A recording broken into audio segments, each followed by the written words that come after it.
Mukunzi ikiganiro usanga yisakurura amahoro. Tugeze muri wa mwanya mwiza ugana ku ijambo ry'Imana duhereye ku buhamya. Tuzatinze rero reka twakira umukozi w'Imana noneho adusengere dutangira aduhenda ubuhamya. Murakoze kunyakira. Imana ibaha umugisha. Ku mazina yanjye nitwa Umutoni Pascaline. Ndi umubyeyi ndubatse. Birumvikana afite umutwaro umwe n'abana 7. Imana iduhana umugisha. Nkunda Imana n'abantu b'Imana. Reka dusenge. Murakoze. Mwami Mana yacu, turagushimiye uyu munsi mwiza, uyu munsi w'umugisha, uyu munsi waduhaye kugira ngo tubashe gutambutsa ikiganiro, ndetse kugira ngo na buri muntu wese mwami uri bucyumve afashwe ahabwe umugisha kubw'imbaraga zawe mwami. Urakoze, icyubahiro gikomeze kuba icyawe, tuyobore muri byose, ni mu izina rya Yesu. Amen. Amina. Amen. Pascaline, rero hari abantu bakubonye bwa mbere batakuzi, batubwira avukiye hehe, bakuze ute muri makeya, uhaje guhura na Yesu ute, ufite imyaka ingahe, tubwire rwose tunyuremo muri makeya wihuse. Urakoze cyane mami. Navukiye mu gihugu cy'u Burundi, hanyuma twatashye mu mwaka wa 1994 mu kwezi kwa 10 nibwo twisanze turi muri iki gihugu. Ababyeyi banjye bahunze muri 1962. Birumvikana mu kwezi kwa 10 niko twatashye. Imana ikomeza kutugirira neza. Mu kwezi kwa 7 kwa 1997 nibwo nakijijwe, nkizwa nkiri umwana muto. Nkunda. Ufite imyaka ingahe? Nari mfite imyaka 18. Nkomeza gukunda Yesu, numva ndaryohewe no gukunda Yesu, nkomeza kumushakana n'umutima wose. Twari mu bihe bigoye, bihe bikomeye. Urubyiruko bafite uburyo bitwara, bafite uburyo batumva agakiza, ariko ngirirwa ubuntu ngewe mbona agakiza. Mpura n'abantu b'Imana bambwira ubutumwa. Umupasiteri wari uri kuvuga ubutumwa ku muhanda, umugore n'umugabo, bambwiriza Yesu. Hanyuma nanjye ndakizwa, nisanze ndi mu rugo rw'umuturanyi. Niho baje nabo baje kuvuga ubutumwa bwiza, aho niho bambwirije ubutumwa bwiza, nanjye ndakizwa. Ababyeyi se icyo gihe babyifashemo bate, cyangwa nta ntambara wahuye nazo igikizwa? Birumvikana nahuye nazo. Nabanaga na musaza wanjye, ntabwo yumvaga gukizwa uko biri. Hari ikibazo cyari gihari cy'abantu bumvaga hanze ukuntu bakizwaga, urubyiruko bakagira friends ariko bikaba badakijijwe, ahubwo ugasanga bari mu rusengero ariko mu by'ukuri badakijijwe. Ubuzima ni nk'ubw'abandi bose, ari izina. Nge nari nkijwe by'ukuri. Mpura n'izo ntambara, abanza kwibaza ibyo ari byo, cyane ko atarakijijwe. Ariko uko nakomeje kujya mu nzu y'Imana, ngira abashumba beza. Umupastori mwiza watuyoboraga, atwigisha ijambo ry'Imana, duha uburere. Uko yagendaga rero umuvandimwe wanjye nkurikirana, aza kubona ko nkijijwe neza mu by'ukuri. Hari ikintu cyahindutse, ndetse hari ikintu Imana yakoze, nawe yatangiye kumva akunze Imana. Yego. Icyo gihe rero byampesheje gukunda Imana cyane kuruta uko ababyeyi banjye bankundishaga Imana. Yego. Hanyuma rero uza kugira igihe cyo gushaka. Igihe cyo gushaka ntabwo byanyoroheye. Mu by'ukuri wenda abasore bari bahari, ariko ngiye numvaga intention yanjye atari uguhita nshaka ako kanya.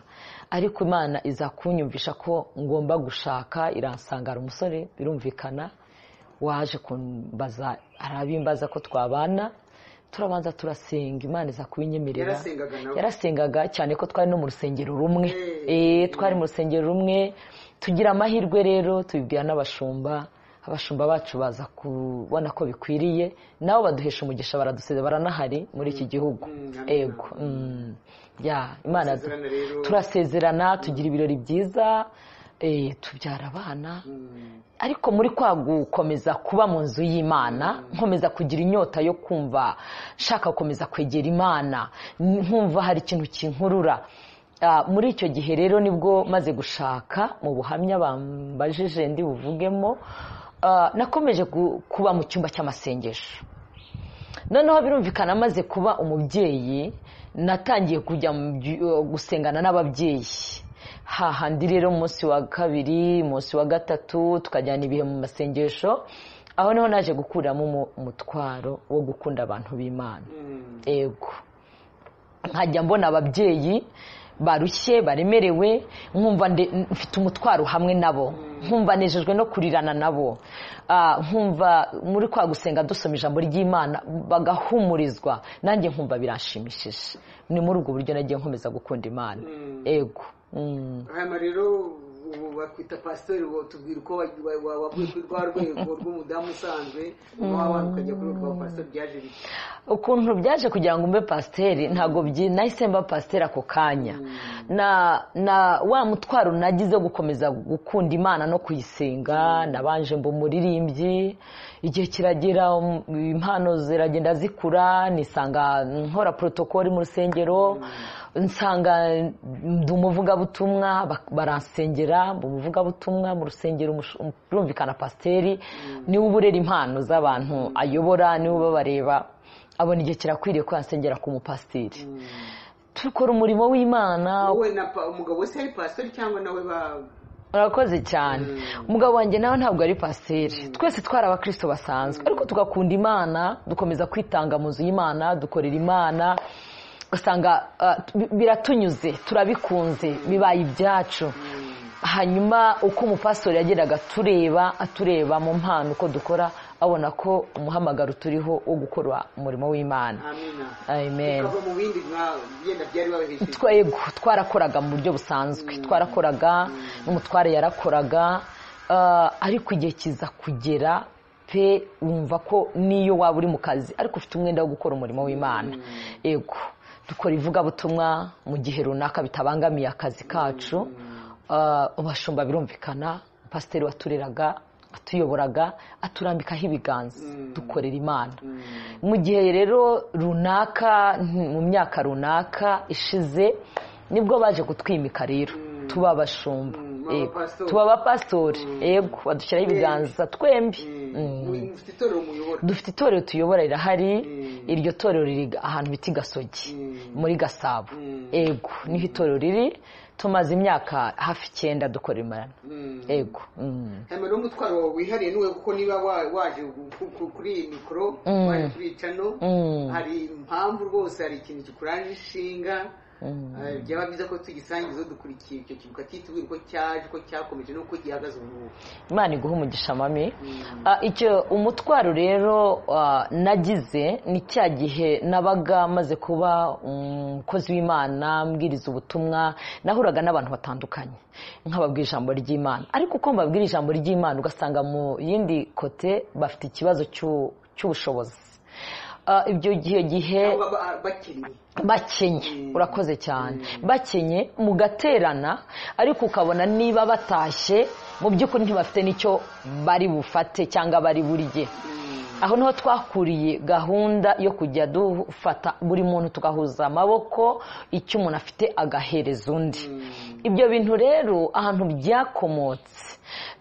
byakomotse muri wa mutwaro umutima wari ufite umutwaro ukabona abantu b'Imana bakunze Imana baraza bagasenga ariko basubira mu rugo ukabona nta kintu bafite ukumva ugize umutwaro nkajya mbisengera hari igihe nigeze kubwira Imana ngo Mana uzampa amafaranga menshi mbashe gufasha buri muntu wese dukore nka association cyangwa se nk'umushinga ariko aba babyeyi babashe kugira ikintu kibafasha mu buzima n'abana babo kuko akenshi iyo umuntu adakijijwe akabona usenga noneho akabona nta ukenye avuga ko iyo Mana yawe idafite ikikumariye so ngira uwo mutwaro kugira ngo aba bantu dusengana bagire uburyo bagira ikintu kibafasha mu buzima harimo abantu birumvikana batari barize harimo n'abantu bize tugasenga Imana ikabaha akazi babandi dushakisha uburyo tugenda tubaha icyo dufite kugeza igihe twasenze Imana ibacira inzira ubuzima bwabo bugenda buhindagurika naho umutwaro wakomotse ariko hari abandi ibyo mvuga ni ibintu byabaye ntaratangira inshingano bwite kuba hari urusengero ryewe n'umutware wanjye umunsi tuyobora so tumaze kugira inshingano bwite z'urusengero uyu munsi twebwe tuyobora nyirizina nakomeje guhura n'ibyo bintu na n'uyu munsi ariwo mutwaro numva undemereye. Twaje gusanga harimo ababyeyi badafite ubushobozi birumvikana, abana bakajya ku ishuri badafite ibikoresho bihagije. Ni ibintu byabaye, tukajya dufata amakaye tugafata amakaramu, birumvikana ntabwo twabonaga wenda ibihagije, ariko ikintu twabonaga bya bindi bikeya twabonye tukareba ba bana ubona batameze neza cyane, akaba aribo dusangiza ibi bikoresho. Amafaranga yabaga yavuye mu rugo rwanyu cyangwa mwabaga mwateranyije yenda abantu bashoboye mu rusengero, ko mu rusengero rya bari babandi bafite amamodoka bafite ubushobozi? Urakoze cyane. Yamenye ubwo bufasha mwatanga mwabaga mumvanye ubushobozi.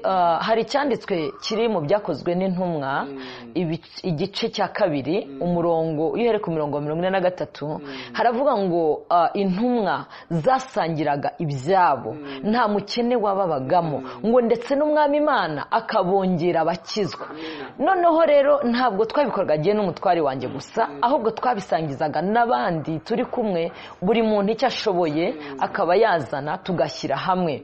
Ubu ndatekereza hari abantu babyumva cyangwa bari buzakurikira ikiganiro twabikoze bahari bazishima cyane. Harimo abantu bagiye kurangiza segonderi uyu mwaka, barangije segonderi, twabikoreye ubona ababyeyi babo nta byiringiro. Ibyo bintu byarabaye. So na n'uyu munsi rero hari abandi bameze nkabo. Nkumva rero gutanga ijambo ry'Imana ntabwo binyura gusa, ahubwo ndavuga ngo uyu munsi wa none dusangiye ibyacu, nk'uko kiriya gihe twahuzaga amaboko. N'ubu ndifuza umuntu wese uri kunkurikira yakwibaza ati se aho hantu ni he? Abo bantu barahari. Abo bantu barahari. Harimo ababyeyi bafite abana badafite uburyo bazajya kwiga mu by'ukuri mu bushobozi bwabo, ariko bakuba habonetse ikintu cyo kubongerera, kubunganira plutôt ayo makaramu, ayo makaye, udukoresho, iyo myenda, izo uniforme. Ntitwatinya kuvuga ari umubyeyi ufite abana yambwiye ko abana yo bamaze igihe batiga. Ugasanga birumvikana no mu buzima busanzwe abo babyeyi babo nabo ntago bameze neza mu by'ukuri, ku buryo habonetse n'ubushobozi bwiyongereyeho tukagira icyo tubafasha mu buzima bwabo, mu ngo zabo, byarushaho kugira impact cyangwa umumaro mu buzima bwabo. Ego no kujambo ry'Imana. None se nagira ngo nkubaze kugira ngo abantu banamenye n'ubwo bateka tuze gusura koko Pastor Pascaline Umutoni umutware we. Ego umutware witwa nde? Yitwa Rutabingwa Felicien. Rutabingwa Felicien. Ego itorero ryacu yitwa nde? Itorero ryacu yitwa Berisheba Holy Ministries. Ego Berisheba, donc ni Gasogi, ni hagana ku isoko. Iyo uzamutse uriya muhanda ujya Gasogi, urenga isoko, ni muri ako gace urenze isoko, haruguru y'isoko rwose hari umuhanda utambika ujya ahantu bavuga ko ujya ibumoso, ku isoko y'Inyange, naho muri ako gace dukorera umurimo. Abantu baratuzi, tuhamaze igihe. None se ni mugambi cyo ufite, donc hari cyakuzanye rwose kugira ngo tuganire? Hari umugambi ushobora kuba ufite watugezaho, bityo n'udukurikiye wese akamenya uwo mugambi akareba ko nicyo Imana iguha umugisha. Umugambi mfite ni umutwaro w'abo bantu. Mu by'ukuri harimo abantu bize ariko nta kazi bafite, harimo abantu bafite amaboko yo gukora, ariko uyu mwanya wa none ibyo gukora nta capital bafite.